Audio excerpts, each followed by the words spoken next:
الحمد للہ وکفا والصلاة والسلام علی جمیع الانبیاء خصوصاً علی سیدنا و مولانا محمد المصطفیٰ وعلی آلہ و اصحابہ الاتقیاء خصوصاً علی الاربع الصدیق والفاروق وذو النورین والمرتضی اما بعد قال اللہ تبارک و تعالی محمد الرسول اللہ والذین معه اشداء علی الکفار رحماء بینہم تراہم رکعا سجدا یبتغون فضلا من اللہ ورضوانا صدق اللہ العظیم۔ اللہ رب العزت نے اس پوری کائنات کے اندر رسول اللہ صلی اللہ علیہ وسلم کی ذات اقدس کو چنا تھا۔ آقا علیہ الصلوۃ والسلام کے لیے اللہ رب العزت نے جیسے آپ کو چنا، اسی طرح آپ کے لیے ہر چیز کو چنا گیا۔ آقا علیہ الصلوۃ والسلام کا زمانہ، آپ کے زمانے کے لوگ، آپ کے لیے کتاب، آپ کے لیے شہر، آپ کے لیے قبیلہ، خاندان، غرض ہر چیز اللہ رب العزت کی طرف سے آقا علیہ الصلوۃ والسلام کے لیے چنی گئی تھی، اور اللہ نے چن کے آقا علیہ الصلوۃ والسلام کے لیے وہ چیز آقا علیہ الصلوۃ والسلام کو عطا فرمائی۔ جس طرح آپ کو شہر عطا کیا گیا مکہ مکرمہ، مدینہ منورہ، وہ پوری روئے زمین کے سب سے بہترین شہر ہے، اسی طرح آپ کو جو کتاب عطا ہوئی قرآن پاک، وہ تمام آسمانی کتب میں سب سے بہترین افضل ہے۔ اسی طرح اللہ رب العزت نے آپ کو جو ساتھی عطا کیے اور جو شاگرد عطا کیے اور جو آپ کے زمانے کے لوگ تھے جو آپ پر ایمان لائے اور آپ کی تصدیق کی، وہ پوری امت کے افضل ترین لوگ تھے،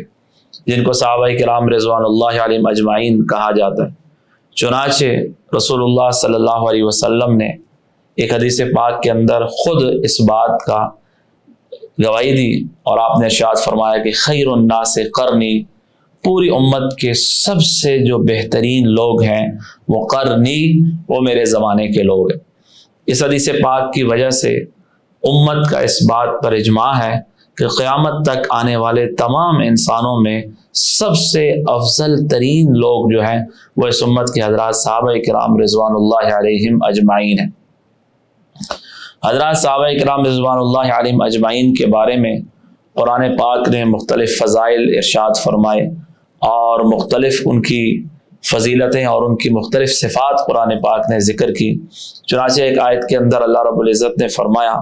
محمد الرسول اللہ، محمد صلی اللہ علیہ وسلم اللہ کے رسول ہیں، والذین معہ، جو آقا علیہ الصلوۃ والسلام کے صحابہ ہیں، اشداء علی الکفار، وہ کفار پر انتہائی سخت ہیں، رحماء بینہم، آپس کے اندر بہت زیادہ نرم ہیں، تراہم رکعا سجدا، آپ ان کو رکوع سجدے میں دیکھیں گے، یبتغون فضلا من اللہ ورضوانا، وہ اللہ کا فضل اور اللہ کی رضا تلاش کرتے ہیں۔ چنانچہ فرمایا کہ اللہ نے ان کی مثال تورات میں بھی دی ہے، اللہ نے ان کی مثال انجیل میں بھی دی ہے۔ صحابہ کرام رضوان اللہ علیہم اجمعین یوں تو سارے کے سارے اللہ رب العزت کی طرف سے چنے گئے تھے، اور اللہ رب العزت نے آقا علیہ الصلوۃ والسلام کی خدمت کے لیے ان کو چنا تھا۔ ایسا نہیں تھا کہ اتفاقاً حضرات صحابہ کرام رضوان اللہ علیہ اجمعین آقا علیہ الصلوۃ والسلام کے زمانے میں پیدا ہو گئے، بلکہ اللہ رب العزت نے ان کو آقا علیہ الصلوۃ والسلام کی صحبت کے لیے، آپ کی رفاقت کے لیے چنا تھا، اور آقا علیہ الصلوۃ والسلام نے ان کی تربیت فرمائی تھی۔ قرآن نے کہا کہ ربنا وبعث فیہم رسولا یتلو علیہم آیاتی ویزکیہم ویعلمہم الکتاب والحکمہ، ابراہیم علیہ السلام کی دعا کہ ابراہیم علیہ السلام نے جب بیت اللہ تعمیر فرمایا تو یہ دعا فرمائی کہ اللہ ایک رسول بھیج، اور اس رسول کے کام ہو قرآن پاک کی تلاوت کرے، کلام کی تلاوت کرے، کتاب کی تعلیم دے، سنت کی تعلیم دے، اور تزکیہ کرے۔ چنانچہ اللہ رب العزت نے وہ دعا قبول فرمائی، آقا علیہ الصلوۃ والسلام کو بھیجا۔ آقا علیہ الصلوۃ والسلام کے یہ 4 کام تھے، آپ نے قرآن کی تلاوت فرمائی، اور قرآن کی تعلیم دی، حکمت کی تعلیم دی، اور تزکیہ فرمایا۔ تو یہ جو تعلیم تھی کتاب کی اور یہ تزکیہ تھا، یہ حضرات صحابہ کرام رضوان اللہ علیہم اجمعین کا ہوا، اور آقا علیہ الصلوۃ والسلام نے ان کا تزکیہ کیا۔ یہ آیت حضرات صحابہ کرام کے تزکیے پر دلالت کرتی ہے، کیونکہ آقا علیہ الصلوۃ والسلام دنیا سے اپنا کام پورا کر کے تشریف لے گئے۔ آپ کا کام قرآن کی تلاوت تھا، سنت کی تعلیم تھی، کتاب کی تعلیم تھی اور تزکیہ تھا۔ اب یہ تعلیم اور تزکیہ آگے کسی شخص کا ہوتا ہے، اور وہ حضرات صحابہ کرام تھے جن کو آقا علیہ الصلوۃ والسلام نے کتاب کی تعلیم دی، سنت کی تعلیم دی اور ان کا تزکیہ کیا۔ تو یہ آیات صحابہ کرام کے تزکیے پر دلالت کرتی ہیں۔ صحابہ کرام ایسے پاک صاف لوگ تھے جنہوں نے آقا علیہ الصلوۃ والسلام سے براہ راست تربیت حاصل کی تھی، اور وہ رسول اللہ صلی اللہ علیہ وسلم کے براہ راست شاگرد تھے۔ آقا علیہ الصلوۃ والسلام کو دیکھا تھا، آپ کی مجلسوں میں وہ لوگ شریک ہوئے اور براہ راست آقا علیہ الصلوۃ والسلام کا فیض انہوں نے حاصل کیا۔ آج کوئی شخص رسول اللہ صلی اللہ علیہ وسلم کو خواب کے اندر دیکھتا ہے، وہ اپنے آپ کو انتہائی خوش قسمت شمار کرتا ہے کہ میں نے آقا علیہ الصلوۃ والسلام کو خواب کے اندر دیکھا، مجھے خواب کے اندر رسول اللہ صلی اللہ علیہ وسلم کی زیارت ہوئی، اور لوگ اس کو بڑا نیک سمجھتے ہیں، اللہ کا ولی سمجھتے ہیں کہ اس دور میں اس کو آقا علیہ الصلوۃ والسلام کی خواب میں زیارت ہوئی۔ حضرات صحابہ کرام رضوان اللہ علیہ مجمعین وہ مقدس ہستیاں تھیں جنہوں نے بیداری کے عالم میں رسول اللہ صلی اللہ علیہ وسلم کو دیکھا، ایک بار نہیں دیکھا، درجنوں بار دیکھا، سینکڑوں بار دیکھا، ہزاروں بار دیکھا، آپ کے پیچھے نمازیں پڑھی، آپ کے ساتھ دعاؤں میں شریک رہے، آپ کی مجالس میں شریک رہے، آپ کی دعوت کی، آپ کو اپنے گھر کے اندر بلایا اور آپ کے ساتھ مل کر کفار سے لڑائیاں کی، اور آپ کے سامنے سیسا پلائی دیوار بن گئے، اور آپ کے سامنے آپ کے مخالفوں سے ان کے ساتھ جہاد کیا۔ اور ایسے بھی صحابہ کرام رضوان اللہ علیہم اجمعین تھے کہ جو آقا علیہ الصلوۃ والسلام کے سامنے کھڑے ہو جاتے تھے، اور جب دشمن سے کی طرف سے تیر آتا تھا تو وہ اپنے ہاتھ کو پیش کرتے، اپنے سینے کو پیش کرتے، اپنی پشت کو پیش کرتے تھے، اور آقا علیہ الصلوۃ والسلام کی ذات کو کسی قسم کی تکلیف نہیں انہوں نے پہنچانے دی۔ چنانچہ صحابہ کرام کے بھی پھر مختلف درجات ہیں اور مختلف فضائل ہیں۔ رسول اللہ صلی اللہ علیہ وسلم نے ارشاد فرمائے، سب سے افضل ان میں سیدنا ابوبکر صدیق رضی اللہ تعالیٰ عنہ ہیں، افضل البشر بعد الانبیاء، کہ انبیاء کرام کے بعد تمام انسانوں سے سب سے افضل سیدنا ابوبکر صدیق رضی اللہ تعالیٰ عنہ ہیں، پھر حضرت عمر رضی اللہ تعالیٰ عنہ ہیں، پھر حضرت عثمان غنی رضی اللہ تعالیٰ عنہ ہیں، پھر حضرت علی مرتضیٰ رضی اللہ تعالیٰ عنہ ہیں، پھر عشرہ مبشرہ ہیں، وہ 10 صحابہ ہیں کہ جن کو آقا علیہ الصلوۃ والسلام نے ایک ہی مجلس کے اندر آپ نے جنت کی بشارت دی۔ چنانچہ آپ نے فرمایا کہ ابو بکر فی الجنہ وعمر فی الجنہ وعثمان فی الجنہ وعلی فی الجنہ وطلحہ فی الجنہ وزبیر فی الجنہ وسعد فی الجنہ وسعید فی الجنہ وابو عبیدہ بن الجراح فی الجنہ وعبد الرحمن بن عوف فی الجنہ۔ فرمایا ابو بکر جنتی ہیں، عمر جنتی ہیں، عثمان جنتی ہیں، علی جنتی ہیں، طلحہ جنتی ہیں، زبیر جنتی ہیں، سعد جنتی ہیں، سعید جنتی ہیں، ابو عبیدہ بن جراح جنتی ہیں، عبد الرحمن بن عوف جنتی ہیں، رضوان اللہ تعالی علیہم اجمعین۔ تو یہ 10 مبشرہ تھے کہ جن کو آقا علیہ الصلوۃ والسلام نے ایک ہی مجلس کے اندر جنت کی بشارت دی۔ ویسے اس کے علاوہ بھی حضرات صحابہ کرام ہیں جن کو آقا علیہ الصلوۃ والسلام نے مختلف موقعوں پر جنت کی بشارت دی، لیکن ان 10 کو آپ نے ایک ہی مجلس کے اندر جنت کی بشارت دی۔ اس کے بعد پھر بدر کے شرکاء ہیں، وہ صحابہ کرام ہیں جو بدر کے اندر شریک ہوئے۔ چنانچہ روایات کے اندر آتا ہے کہ حضرت جبرائیل امین تشریف لائے اور انہوں نے ارشاد فرمایا کہ یا رسول اللہ، آپ کا کیا خیال ہے کہ جو صحابہ بدر میں شریک ہوئے ان کا کیا درجہ ہے؟ تو آقا علیہ الصلوۃ والسلام نے فرمایا کہ وہ افضل ترین لوگ ہیں، وہ سب سے بہتر ہیں۔ جبرائیل امین نے ارشاد فرمایا کہ یا رسول اللہ، اسی طرح جو فرشتے بدر میں شریک ہوئے ہیں وہ باقی تمام فرشتوں سے زیادہ افضل ہیں۔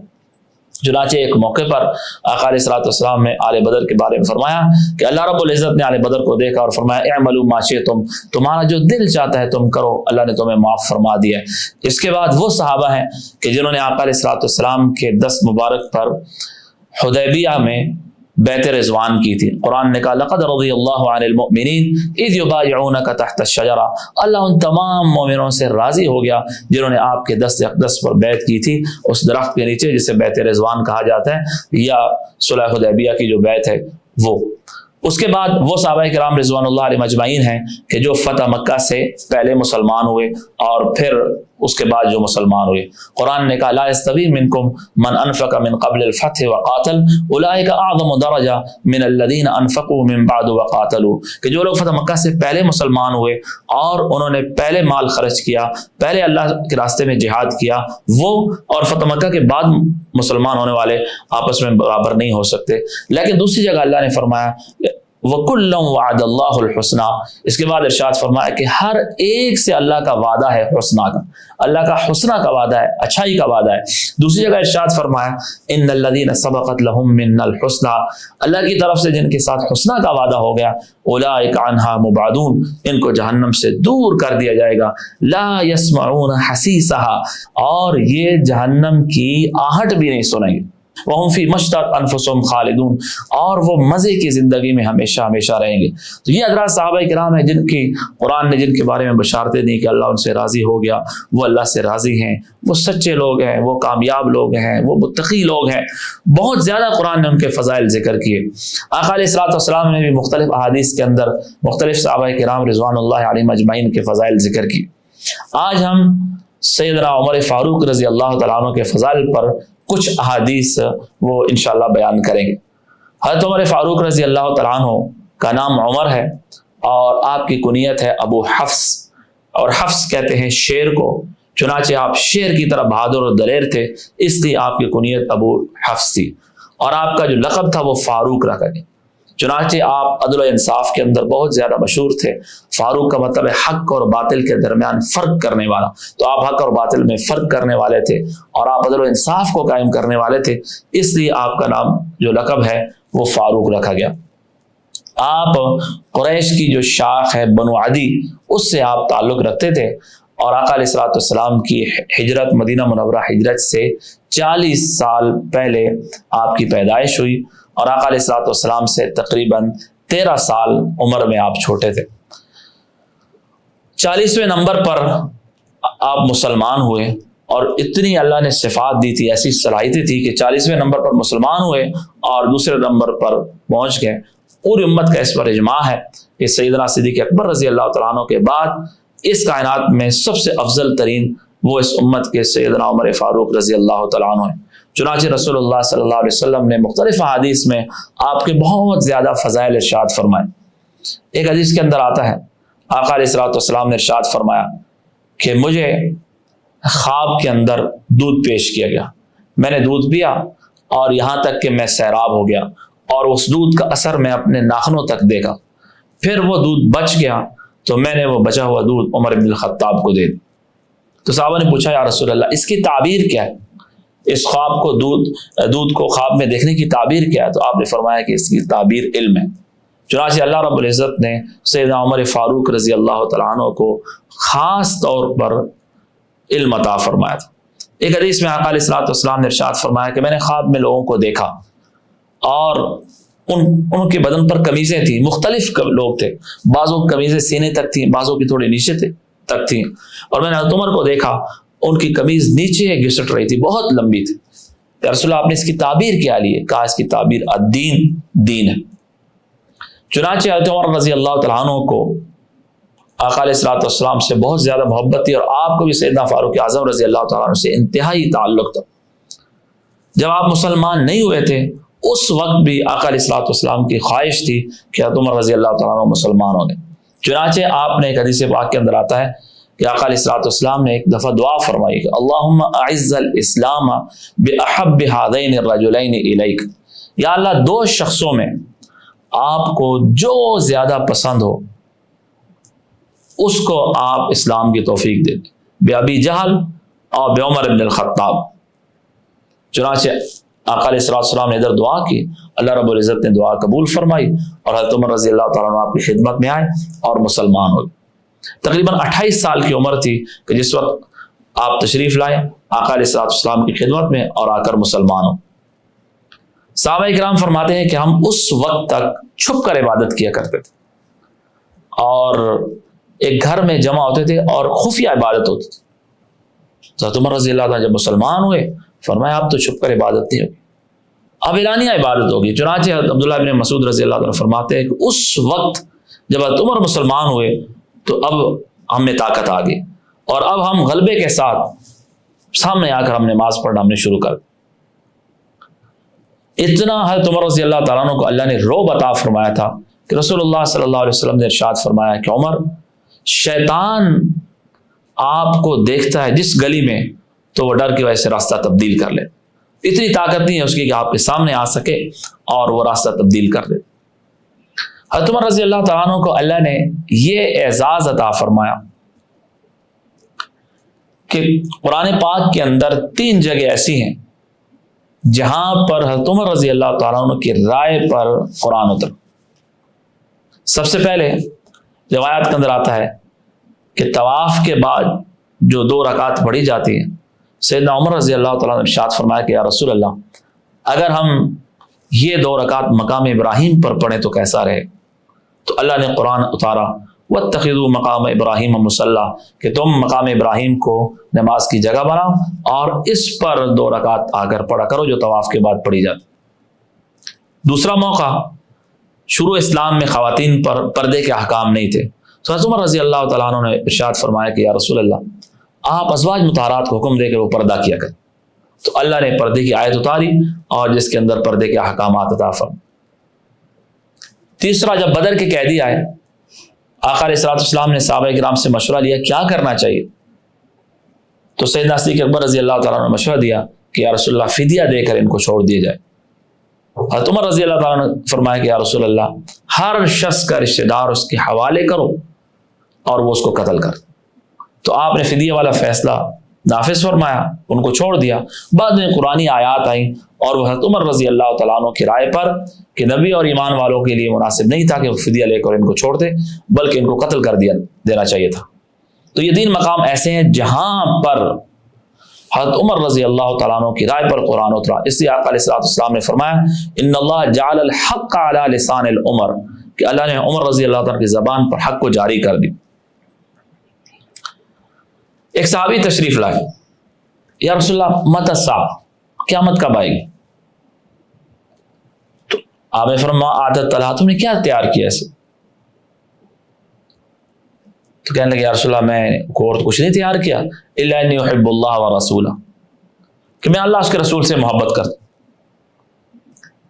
تو آپ نے فرمایا کہ انت مع من احببت، تیرا حشر اسی کے ساتھ ہوگا جس کے ساتھ تو نے محبت کی۔ سیدنا انس بن مالک رضی اللہ تعالیٰ عنہ رسول اللہ صلی اللہ علیہ وسلم کی خاص خادم ہیں۔ آپ اس حدیث کو بیان فرماتے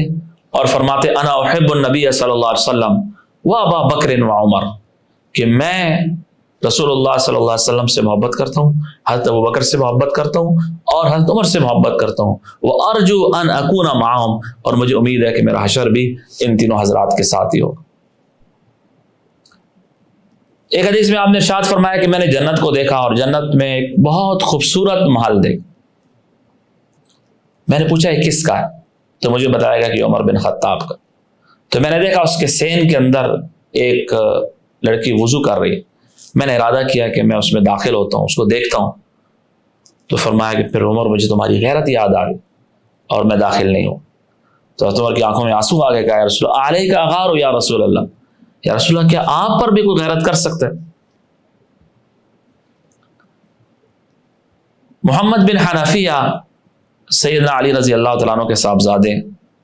وہ فرماتے ہیں میں نے حضرت علی رضی اللہ تعالیٰ عنہ سے پوچھا کہ رسول اللہ صلی اللہ علیہ وسلم کے بعد سب سے افضل کون؟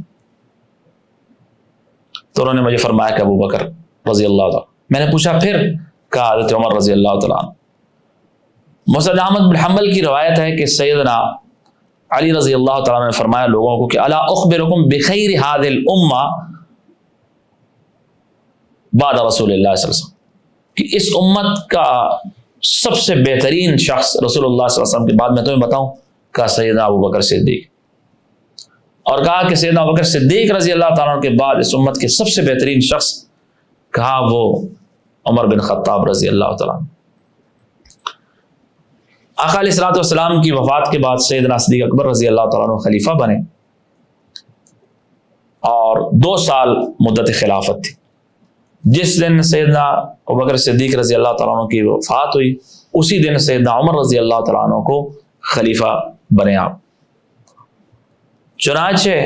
10 سال تک آپ کی خلافت رہی، اور 10 سال بعد آپ یکم محرم الحرام کو آپ کی شہادت ہوئی۔ نماز کے دوران فجر کی نماز آپ پڑھا رہے تھے تو ابو لؤلؤ فیروز مجوسی وہ چھپا ہوا تھا، اس نے خنجر مارا اور آپ کو یہاں لگا، صحابہ کرام نے اٹھا کے لایا اور یکم محرم الحرام کو آپ شہید ہو گئے۔ روایت کے اندر آتا ہے کہ حضرت عبداللہ بن عباس رضی اللہ تعالیٰ عنہ فرماتے ہیں کہ جب حضرت عمر رضی اللہ تعالیٰ عنہ کو نیزہ لگا، آپ شہید ہو گئے اور آپ کی میت مبارک کو رکھا گیا، تو صحابہ کرام تشریف لائے اور آپ کو دیکھتے تھے تو آپ کے لیے دعا کرتے تھے۔ کہا کہ ایک شخص نے میرے کندھے پہ ہاتھ رکھا اور اس نے کہا کہ رحمک اللہ، کہ عمر اللہ آپ پہ رحم کرے، تیرے بعد کوئی ایسا شخص نہیں ہے کہ مجھے خواہش ہو کہ میں اس جیسے اعمال لے کر اللہ کے پاس جاؤں، کہ میری یہ خواہش ہے کہ میں آپ جیسے اعمال لے کر اللہ کے پاس جاؤں۔ کہا مجھے یقین تھا کہ آپ اپنے پہلے 2 ساتھیوں کے ساتھ ہی جاؤ گے، یعنی آقا علیہ الصلوۃ والسلام اور سیدنا ابوبکر صدیق رضی۔ فرماتے ہیں کہ میں کثرت سے رسول اللہ صلی اللہ علیہ وسلم سے یہ بات سنتا تھا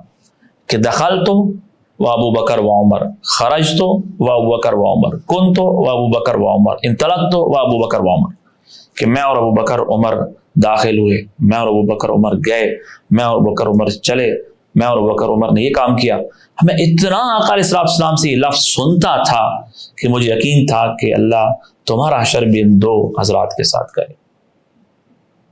چنانچہ سیدنا عبداللہ بن عباس رضی اللہ تعالیٰ عنہ فرماتے ہیں کہ میں نے جو پیچھے دیکھا تو سیدنا علی رضی اللہ تعالیٰ عنہ تھے جنہوں نے یہ جملہ ارشاد فرمایا تھا۔ چنانچہ جب آپ کی وفات کا وقت قریب آیا تو آپ نے اپنے صاحبزادے عبداللہ بن عمر کو بلایا اور فرمایا کہ جاؤ ام المومنین حضرت عائشہ صدیقہ رضی اللہ تعالیٰ عنہ سے پوچھو کہ میں روضہ اقدس میں دفن ہونا چاہتا ہوں، جو جگہ خالی ہے وہاں پر آپ کے حجرہ میں۔ عبداللہ بن عمر گئے اور امی عائشہ سے پوچھا تو امی عائشہ رضی اللہ تعالیٰ نے فرمایا کہ میں نے یہ جگہ تو اپنے لیے رکھی ہوئی تھی، لیکن آج میں عمر رضی اللہ تعالیٰ عنہ کو اپنی اوپر ترجیح دیتی ہوں اور میں یہ جگہ ان کے لیے اجازت دیتی ہوں۔ تو عبداللہ بن عمر تشریف لائے اور کہا امیر المومنین خوش ہو جائیں۔ امی عائشہ رضی اللہ تعالیٰ نے اجازت دے دی۔ فرماتے ہیں کہ حضرت عمر نے اللہ کا شکر ادا کیا کہ میرے نزدیک اب اس سے اہم کوئی اور بات نہیں تھی۔ فرماتے ہیں کہ پھر بھی کہا جب میری وفات ہو جائے پھر دوبارہ جانا ہے، اور پوچھ رہے ہیں اور پھر دوبارہ اجازت لینی، اور یہ کہنا ہے کہ عمر اجازت دینا چاہتے ہیں، امیر المومنین نہیں کہنا کہ اس وقت میں امیر المومنین نہیں ہوں۔ چنانچہ جب آپ کی شہادت ہوئی دوبارہ جب تشریف لے گئے تو امی عائشہ رضی اللہ تعالیٰ نے اجازت دی، چنانچہ آپ کو آقا علیہ الصلوۃ والسلام کے روضہ اقدس میں جو تیسری قبر کی جگہ تھی وہاں پر آپ کو دفن کیا۔ اور یہ حضرت عمر رضی اللہ تعالیٰ عنہ کی وفاداری کا صلہ تھا جو اللہ نے آپ کو دیا کہ ساری زندگی آقا علیہ الصلوۃ والسلام کا دفاع کیا، آپ کے ساتھ رہے، اور اللہ رب العزت نے وہ بدلہ یہ دیا کہ قیامت تک اور قیامت کے بعد بھی جنت میں بالکل ساتھ رہے، کہ آج بھی آقا علیہ الصلوۃ والسلام کے روضہ اقدس کے ساتھ سیدنا صدیق اکبر رضی اللہ تعالیٰ عنہ ہیں اور حضرت عمر رضی اللہ تعالیٰ عنہ، اور کل قیامت کے دن جب لوگ اٹھیں گے تو آقا علیہ الصلوۃ والسلام کے ساتھ ہی سیدنا صدیق اکبر بھی اٹھیں گے اور سیدنا عمر فاروق رضی اللہ تعالیٰ عنہ بھی اٹھیں گے۔ تو اس لیے جو شخص رسول اللہ صلی اللہ علیہ وسلم سے محبت کرتا ہے وہ آپ آقا علیہ الصلوۃ والسلام کے صحابہ کرام سے بھی اسے محبت کرنی۔ امام ابن سیرین رحمۃ اللہ علیہ ایک بڑے امام ہیں، ابن سیرین فرماتے ہیں کہ ما اظن رجلا ينتقص ابا بکر و عمر يحب النبی صلی اللہ علیہ وسلم، کہ جو شخص سیدنا ابوبکر صدیق رضی اللہ تعالیٰ عنہ اور حضرت عمر رضی اللہ تعالیٰ عنہ سے بغض رکھتا ہے، آپ کی توہین کرتا ہے، وہ رسول اللہ صلی اللہ علیہ وسلم سے کیسے محبت رکھ سکتا؟ جو آقا علیہ الصلوۃ والسلام کے صحابہ کرام حضرات شیخین ان حضرات سے بغض رکھتا ہے وہ آقا علیہ الصلوۃ والسلام سے بغض رکھتا ہے۔ ان حضرات کی محبت وہ رسول اللہ کی محبت کا حصہ ہے، اور ان کا بغض وہ آقا علیہ الصلوۃ والسلام کا بغض۔ جو آقا علیہ السلام سے محبت رکھتا ہے وہ آپ کے صحابہ کرام سے، آپ کے اہل بیت سے، آپ کی طرف منسوب ہر چیز سے محبت رکھے، یہ آقا علیہ السلام کی محبت کا حصہ ہے۔ جس طرح جو شخص اللہ سے محبت رکھتا ہے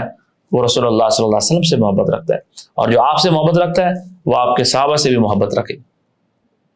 تو اس سے ہمیں آقا علیہ السلام سے، صحابہ کرام سے سچی محبت رکھنی چاہیے، ان کی اتباع کرنی چاہیے اور ان کی سنتوں پر چلنا چاہیے۔ دعا اللہ پاک ہم سب کو رسول اللہ صلی اللہ علیہ وسلم اور حضرات صحابہ کرام رضوان اللہ علیہ مجمعین کی سچی محبت عطا فرمائے۔